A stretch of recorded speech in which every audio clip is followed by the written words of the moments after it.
আজকে বানিয়েছি খুব সহজ পদ্ধতিতে নরম ও তুলতুলে স্পঞ্জ কেক।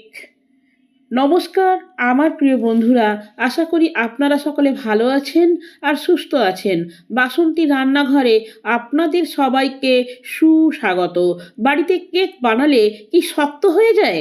তবে আজকের এই ভিডিওটি আপনার জন্য। খুব সহজ কিছু টিপস ফলো করলেই একদম দোকানের মতো সুপার সফট এবং স্পঞ্জি ভ্যানিলা কেক তৈরির রেসিপি শেয়ার করছি। ওভেন ছাড়াই প্রেসার কুকার বা কড়াইতেই এই কেকটি তৈরি করা সম্ভব। ভিডিওটি শেষ পর্যন্ত দেখুন এবং ঘরেই তৈরি করুন পারফেক্ট স্পঞ্জ কেক। আজকে বানাবো কেক। কেকের জন্য নিয়েছি 1 কাপ ময়দা, বেশ কিছুটা মোরব্বা, 2টি ডিম, 25 গ্রাম সাদা তেল, 1 চামচ ভ্যানিলা, আর লাগবে 1 চামচ বেকিং পাউডার। সবার প্রথমে বেকিং ট্রেতে কিছুটা তেল ভালো করে ব্রাশ করে রেখে দিই, কারণ ভালো করে তেলটা ব্রাশ করলে তবেই কেকটা ভালোভাবে ডিমোল্ড করা যাবে।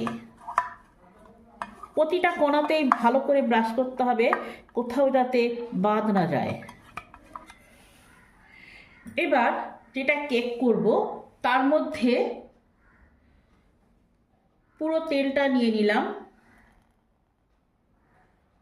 আপনারা তেল বেশি করেও দিতে পারেন, কিন্তু হেলথের দিকে তাকিয়ে যতটা না দিলে নয় সেটাই দরকার। চিনিগুলোকে দিয়ে দিলাম। ডিমটাকে ভেঙে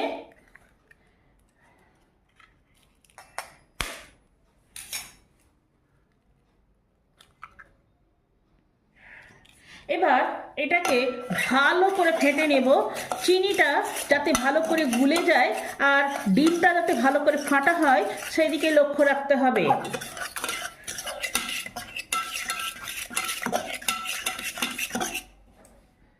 স্বাদ অনুযায়ী নুন দিলাম। যে কোনো মিষ্টি জিনিসে যদি নুনটা দেওয়া হয় তাহলে তার টেস্ট আরও বৃদ্ধি পায়। ডিমের একটা গন্ধ আছে আঁশটে, সেই গন্ধটা কভার করার জন্য আর কেকের সুগন্ধ বৃদ্ধি করার জন্য 1 চামচ ভ্যানিলা দিলাম। আবার এটাকে ভালো করে ফেটে নেব। মোরব্বাগুলোর মধ্যে 1 চামচ ময়দা মাখিয়ে রেখে দিলাম, কারণ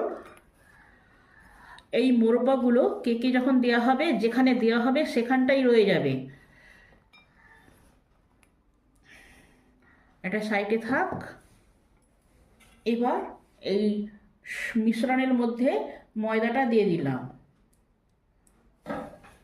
এবার ময়দাটাকে ভালো করে মিশিয়ে নিতে হবে।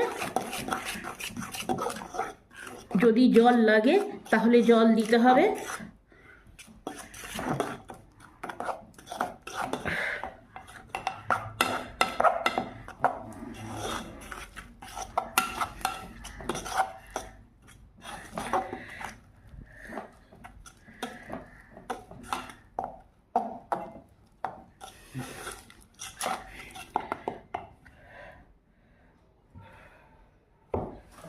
সব কিছু একবারে ভালো করে মিশে গেছে।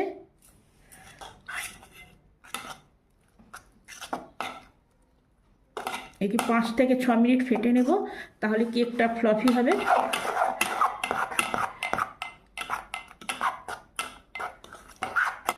এবার এটাকে 10 মিনিট রেস্টে দিলাম যাতে সমস্ত কিছু ভালোভাবে মিশবে।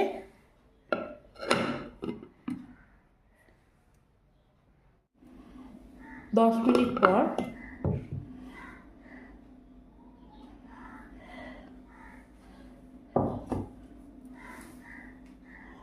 কেক টিনটা গরম হয়ে গেছে।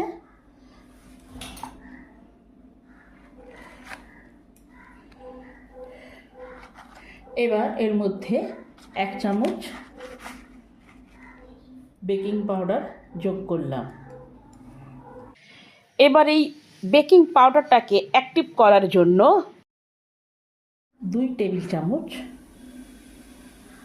জল যোগ করলাম।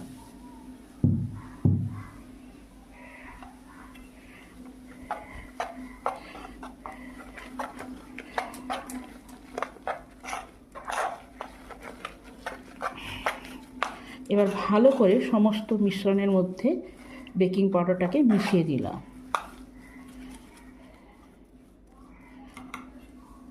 আরও 2 টেবিল চামচ জল যোগ করলাম। এবার ভালো করে সমগ্র মিশ্রণটাকে মিশিয়ে দিই। মিশ্রণটা হবে এরকম, কেক ব্যাটারটা।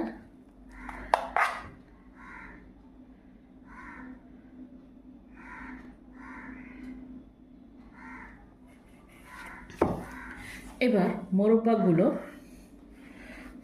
এতে মিশিয়ে দিলাম।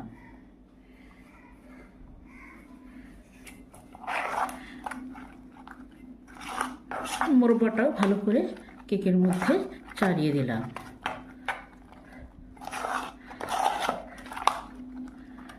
সমস্ত কিছু ভালো করে মিশে গেছে। এবার কেক টিনের মধ্যে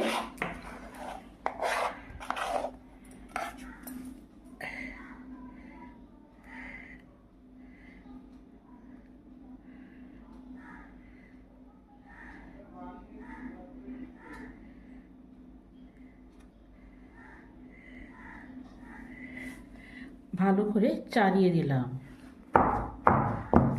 এবার ভালো করে ট্যাপ ট্যাপ করে দিলাম যাতে কোথাও কোনো ফাঁক ফোকর না থাকে।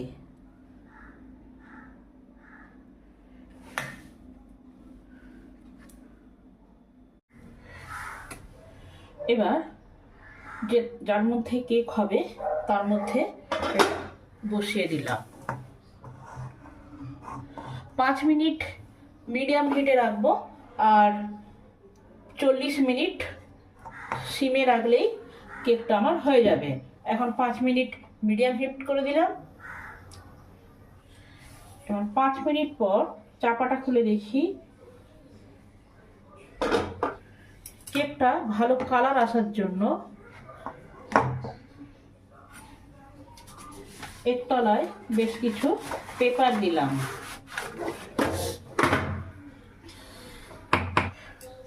তার মধ্যে এটাকে বসিয়ে দিলাম। আবার এটাকে চাপা দিয়ে দিলাম 40 মিনিটের জন্য।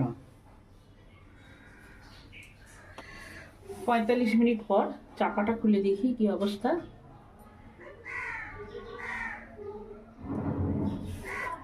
এবার একটা ছুরি এর ভিতরে প্রবেশ করে দেখি কেকটা হয়েছে কিনা। যদি একবারে ক্লিন বেরায় তাহলে বুঝে নিতে হবে কেকটা পারফেক্টভাবে হয়ে গেছে। দেখছেন ছুরিটায় কিছু লেগে নেই, অতএব কেকটা হয়ে গেছে। তাই গ্যাসটা অফ করে দিলাম আর চাপা দিয়ে রেখে দিলাম আরও 10 মিনিট।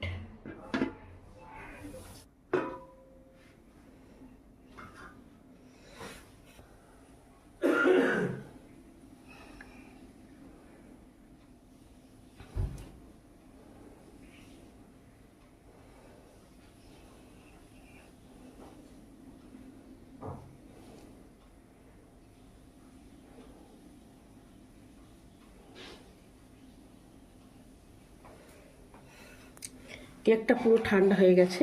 এবার এটাকে ডিমোল্ড করতে হবে।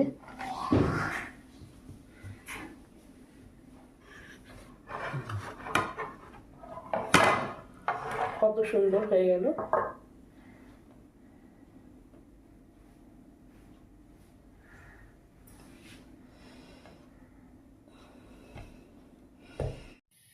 কেকটা আপনাদের সঙ্গে পিস পিস করে দেখি ভেতরটা কীরকম হয়েছে। দেখেছেন কেকটা কত সুন্দর স্পঞ্জি ও নরম হয়েছে।